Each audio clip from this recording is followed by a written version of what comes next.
So I'll use kilometers, and I'll do a quarter of a kilometer, and I can say route buffer. And now I can run the analysis. So once again, I am pulling in the power of ArcGIS Online in the cloud to do the analysis. Once Online has finished the analysis, it'll push the results back into my machine and display it inside my web browser. So it's extremely powerful. And again, we have, right now, 12 or so tools. We will add more tools as they, here we go. See? Powerful. Next, that's it. No, thanks.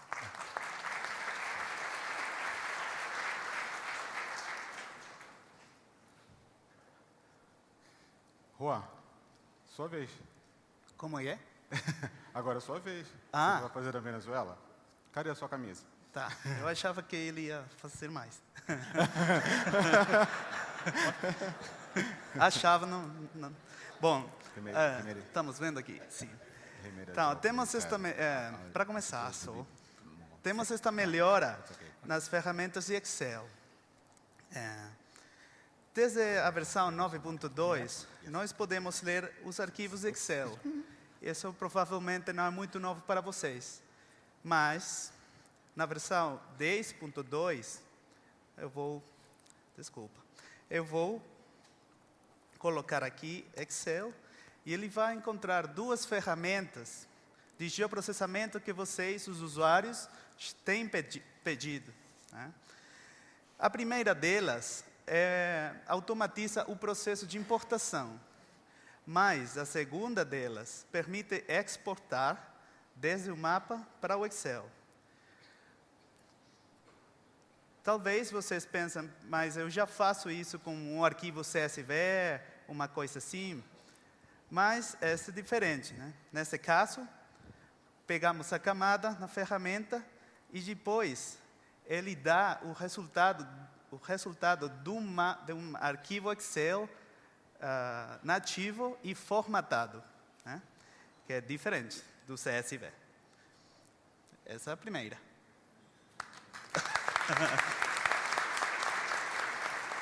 mas tenho três. Tenho duas mais. Oh, bom. Agora? Tá, dei minha bola. Então, a segunda que eu queria mostrar para vocês é uma melhora de desempenho. Né? Nesse caso, os dados LIDAR. Então, desde a versão 10.1, nós já podíamos ler os arquivos LAS, os arquivos LAS, que são os arquivos originais dos dados LIDAR. Mas na versão 10.2, nós estamos indexando esses arquivos LIDAR, esses arquivos LAS, para um melhor desempenho. Então, melhoramos muito o display, e vocês podem ver como aqui está indo muito rápido. Sabem que os dados LIDAR são muito pesados. E também, ainda temos as ferramentas de visualização, por exemplo, dos dados LIDAR de um perfil, e também dessa simulação em 3D, né, nos dados LIDAR. Essa é a segunda. A terceira. Você pode? Ô, Juan, deixa o Derek fazer a segunda. E por falar nisso, todos vocês têm um papel no seu material para vocês votarem na demo que vocês acham mais adequada para o negócio de vocês.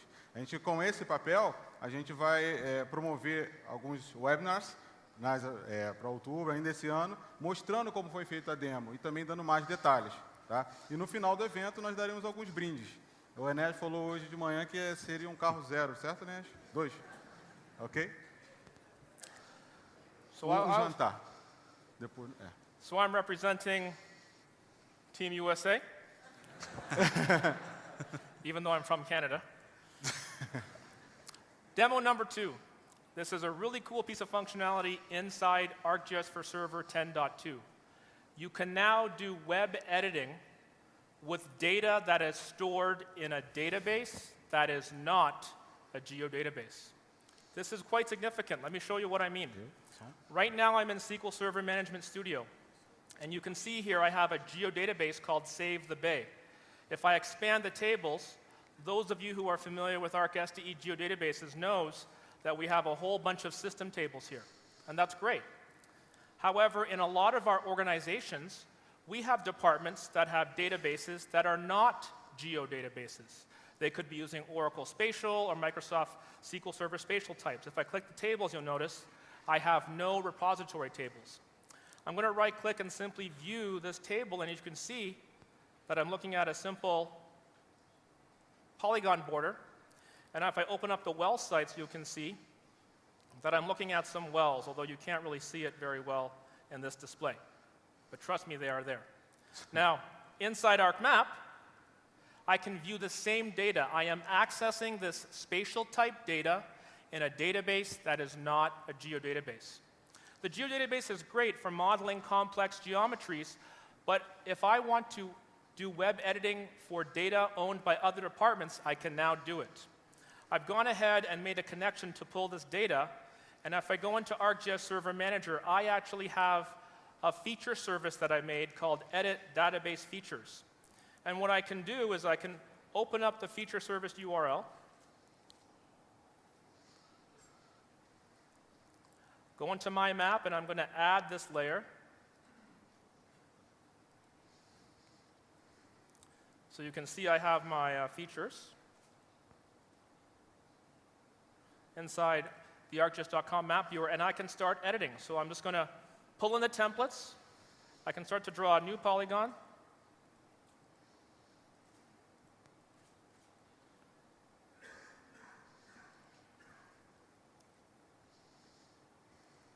I can add that polygon, and now I've made that change. If I go back to ArcMap and I refresh the view,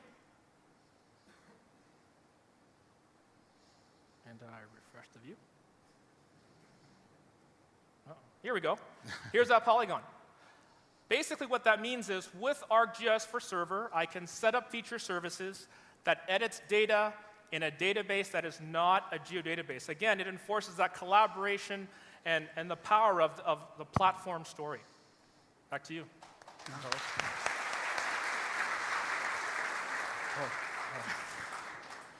I can't kick the ball. Bom, It's okay, it's okay. essa Não minha tem problema. camisa, eu represento a Venezuela. Eu sei que nós somos muito bons no futebol, mas eu quero muito meu país. Somos melhores no beisebol, né? Então, finalmente, o último demo das melhoras do ArcGIS Stop, que eu quero mostrar para vocês, tem a ver também com o desempenho. E esse aqui é meu favorito, e acho que vocês também vão gostar muito. Nós na Esri estamos continuamente melhorando as nossas ferramentas, né? E estamos reescrevendo algumas delas, como é o caso dos overlays ponderados, no inglês o que chamamos de weighted overlays. Então, estamos reescrevendo essas ferramentas para poder utilizar todos os CPUs das estações de trabalho que vocês já têm. Neste caso aqui, do meu computador. Então, aqui eu tenho um modelo feito no Model Builder que calcula o acesso total da população a diferentes instalações, como parques, sítios de comida, hospitais e livrarias, né? Então, eu vou correr um modelo e vocês vão ver como no monitor de recursos, o ArcGIS está aproveitando todos os CPUs do meu computador. É o que nós chamamos de processamento paralelo no próprio ArcGIS Desktop. É uma nova melhora do 10.2 e acho que vocês vão gostar muito dessa, porque é muito mais rápido para o processamento, né? Aqui ele já vai acabar com o processamento, e vemos um mapa resultado do overlay ponderado, o mapa do acesso da população a essas instalações que eu já falei. Obrigado.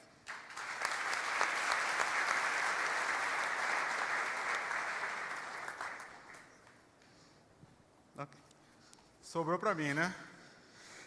Vou tentar fazer uma demonstração Acho que todos que passaram no registro, ou ali na frente da área que nós estávamos, viram uma máquina, viram um tablet da Motion e viram também uma aplicação rodando com uma TV, touchscreen, inclusive. Então, essa é uma novidade. Existe um template hoje no ArcGIS Online que permite que você conte histórias com mapas. Então, a nossa história é contar cada um dos participantes, vai dar trabalho para o pessoal, mas queria que cada um dos participantes passassem lá e tirassem uma foto e dissessem o que significa geografia. Por Augusto, geografia é uma maneira de estar. Danilo, representação da superfície, entre outros usuários. Todos colaborando e também participando dessa comunidade. Então, vocês vão falar, nossa, isso foi tão ruim, né? Então, eu vou mudar um pouco. Para a gente ganhar o jogo, a gente precisa de artilheiros, né? Então, já que temos Estados Unidos e Venezuela, eu vou chamar alguns artilheiros. A primeira que eu vou chamar é a Sheila Santana, que vai fazer uma das demonstrações. Por favor, Sheila.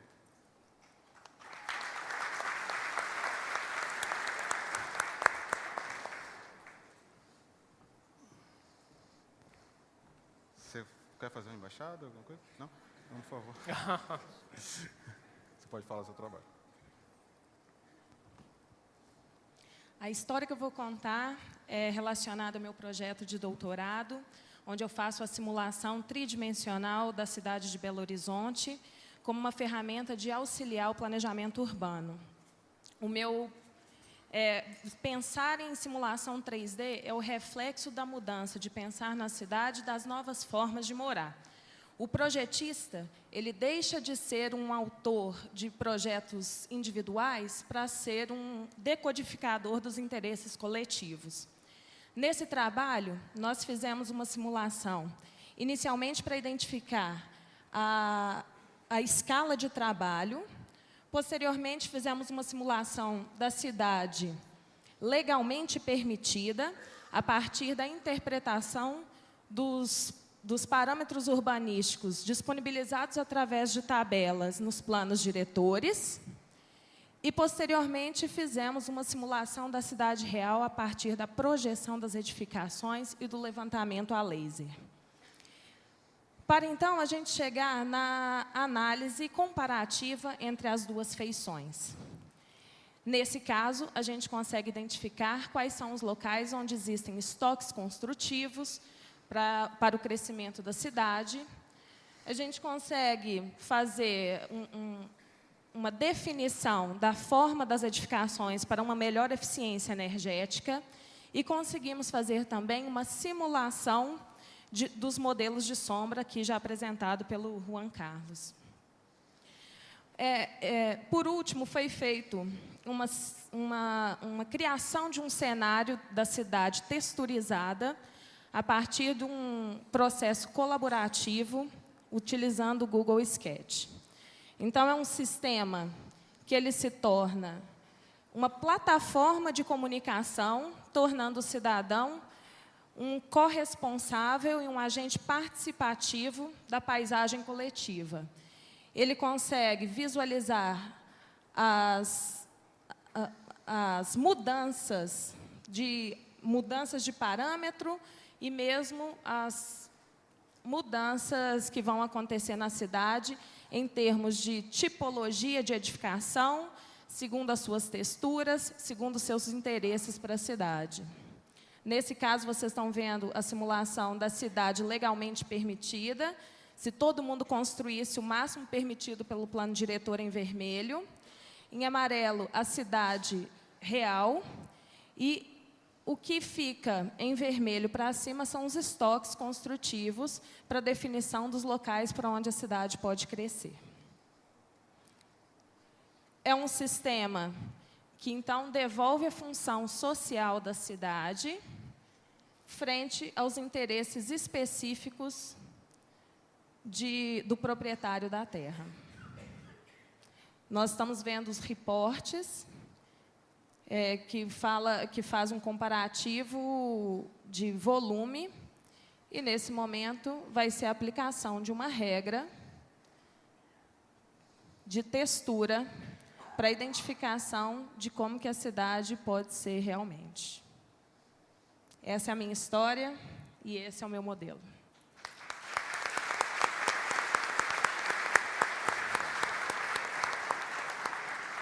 A gente está no 6º ou no 7º, né? Então, no 8º. Então, faltam duas demonstrações ainda. Eu queria chamar agora o pessoal da Econ, né, para que a gente... O Ednei vai falar para a gente sobre a história da utilização da plataforma. Por favor, Ednei.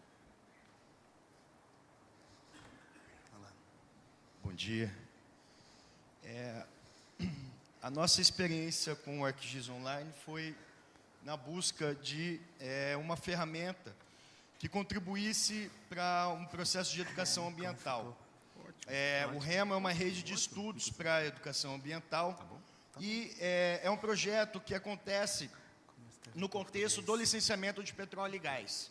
É um projeto de mitigação por exigência do licenciador, que é o IBAMA, e ele tem como proposta fortalecer os segmentos mais vulneráveis impactados pela indústria de petróleo e gás. No nosso caso, trabalhamos com jovens vinculados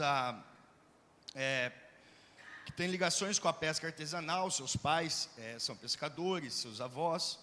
Portanto, eles habitam territórios tradicionais, têm um conhecimento tradicional que, com a chegada da indústria do petróleo, com a exploração dos blocos de petróleo, começam a promover transformações no território que eles habitam. As plataformas estão em alto mar, os municípios estão na costa, mas a atividade econômica é realizada aí nesse alto mar. O projeto ele acontece em 5 municípios, né? Que a gente está vendo aí, de baixo para cima, Cabo Frio, Macaé, São Francisco, São João e Itapemirim, no sul do Espírito Santo.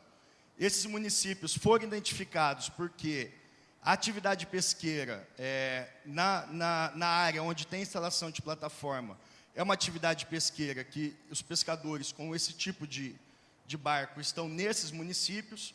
Então, essa é a nossa chamada área de influência, e foi isso que determinou a atuação, né, a localização.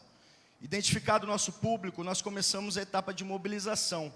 Vocês podem ver aí, esses pontos verdes, são aí os entidades locais por onde nós passamos, né, por onde nós fizemos aí a mobilização, o chamamento dos jovens. Depois de realizado esse chamamento, começaram as oficinas de mobilização, que são esses pontos que acabaram de apagar. As oficinas serviram para apresentar o projeto e a proposta.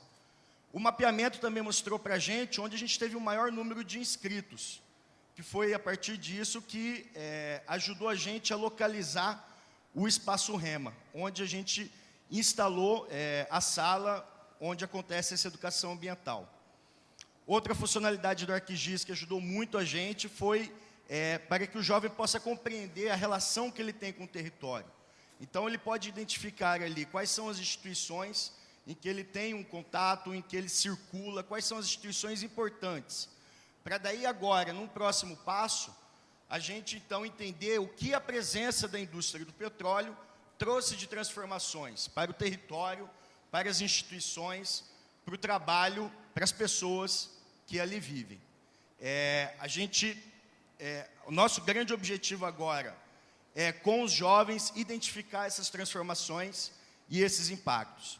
E esse é o processo que a gente realmente está exatamente fazendo isso agora. Há 2 semanas que os jovens estão identificando no mapa quais são os impactos. Acredito que mais uns 20 dias nós teremos aí localizados em todos esses municípios, em toda a extensão aí da Bacia de Campos, que transformações estão acontecendo. Obrigado. E um processo para a gente identificar essas transformações foi trabalhar também a memória.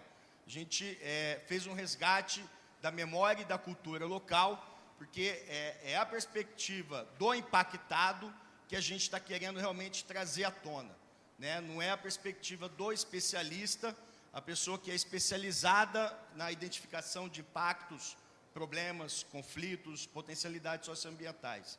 A gente quer que, de fato, o sujeito histórico identifique e dê visualização a essas informações.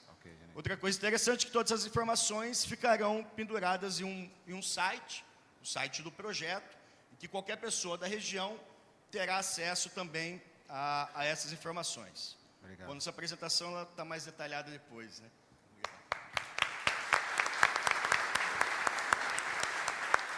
E a última, nós falaremos do projeto Ronda no Bairro. O Tenente Roger vai mostrar para a gente o Arquives Online.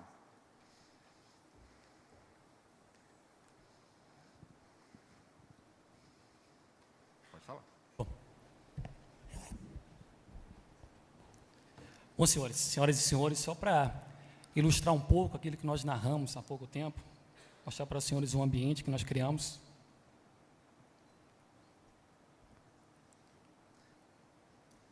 Não era esse? Não era esse que estava ali? Ele vai fazer um sign-in.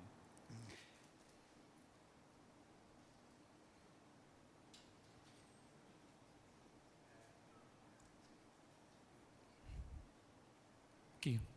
Nós começamos a trabalhar com dados estritos de segurança pública. Só que devido ao crescimento da demanda, nós começamos a trabalhar, pensamos no GeoAmazonas, que a gente queria compartilhar outros dados oriundos de outras secretarias, como educação, saúde, para integrar essas ações no mesmo ambiente. Temos aqui uma galeria que nós publicamos os mapas georreferenciados. Eu falei na narrativa que nós pegamos essa tabela do CISP e nós publicamos essas informações no Arquives Online. As pessoas começam a acessar, os comandantes, delegados, e tomar decisões a partir dessas informações. Criamos vários grupos, a SAN, CIOPS, Corpo de Bombeiros, Defesa Civil, onde cada um pode salvar, criar o seu mapa, publicar e salvar aqui, e compartilhar com outros grupos também. No caso, a Defesa Civil tem os pontos, as áreas de risco do Amazonas.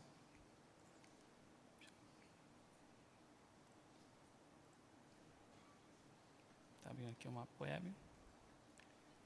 Esse aqui é o mapa web, onde temos a divisão das áreas e as ocorrências georreferenciadas. Temos uma legenda inteligível para que o tomador de decisão ele possa fazer a leitura das ocorrências, arma de fogo, entorpecentes, etc. E aqui cada um tem um pop-up com as informações, onde ele pode fazer uma leitura das informações da ocorrência, horário, modus operandi, as pessoas envolvidas. Se ele quiser ler na íntegra o boletim de ocorrência, ele pode copiar esse boletim, jogar no sistema e ler o boletim na íntegra. Aqui também ele pode compartilhar com outras informações, como inserir outras informações aqui dentro. Vou tentar recuperar aqui. Vou tentar buscar aqui as câmeras externas do CIOPS. Eu posso adicionar essa informação. Às vezes acontece um fato, um delito, e o delegado ele tem que investigar esse fato. Aí, quanto mais informação espacializada, para ele melhor. Próximo das ocorrências, ele pode ter acesso a essa câmera e acessar as informações. Além disso, também temos algumas iniciativas pontuais, bem interessantes, de delegados e comandantes, aqui nos grupos,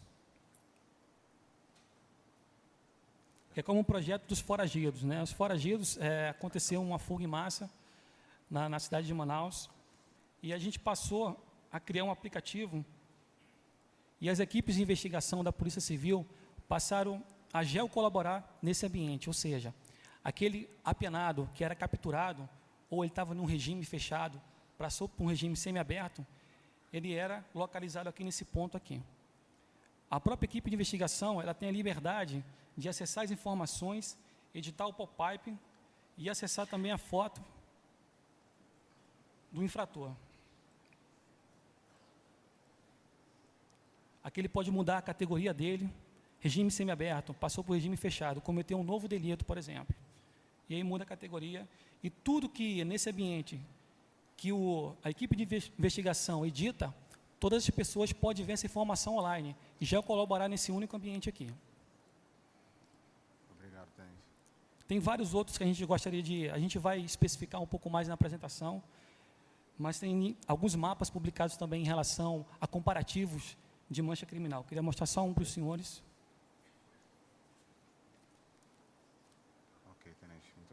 temos a organização, com os usuários que fazem parte dessa organização. Temos o projeto Escolas Seguras. Eu posso acessar as informações do que foi editado nesse projeto, através dos itens que eu posso gerenciar, e acessar os mapas de escolas seguras. Esse projeto, os gestores, ele tem informação online, onde estão localizadas as escolas públicas, né, estaduais e municipais do município. E ele pode acessar esses dados e editar as informações, como se fosse um disque denúncia dos gestores, né? Pequenos delitos ali, às vezes uma desordem dos alunos, eles podem comunicar isso nesse sistema para que os comandantes delegados possam tomar algumas medidas preventivas em relação... Deixa eu ver se eu consigo... Ok, tenente.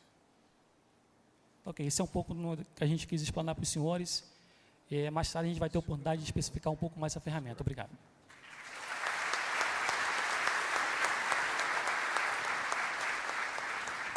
Bem, no final, quem ganha? Todos nós ganhamos. Ganhamos com experiência, com troca, com a conversa que nós teremos hoje e também no decorrer de amanhã. Nós teremos agora um almoço. Preciso pegar minhas anotações. Temos meia hora de atraso no almoço, mas foi por um ótimo motivo. O almoço será servido na casa de campo. Tá? Tem algumas placas dizendo onde é. Vocês todos estão convidados para o almoço. Logo após o almoço, às 2h20, quando nós retornaremos, as trilhas de indústria e também as palestras de produtos começarão nesse horário. Nós teremos, à tarde, um tempo livre também, né? Entre 6 às 8 da noite. Depois disso, nós teremos uns comes e bebes, uns aperitivos. E, no fim da noite, nós teremos um jantar. Todos vocês estão são bem-vindos ao jantar, a todas as atividades de hoje. Muito obrigado pela atenção de vocês. Um ótimo almoço. A volta será às 2h20, por favor. E quem votou, por favor, tem uma urna no lado de fora, por favor. I votem. did, and I Obrigado. I gave it to Leandro. He took him. Sorry.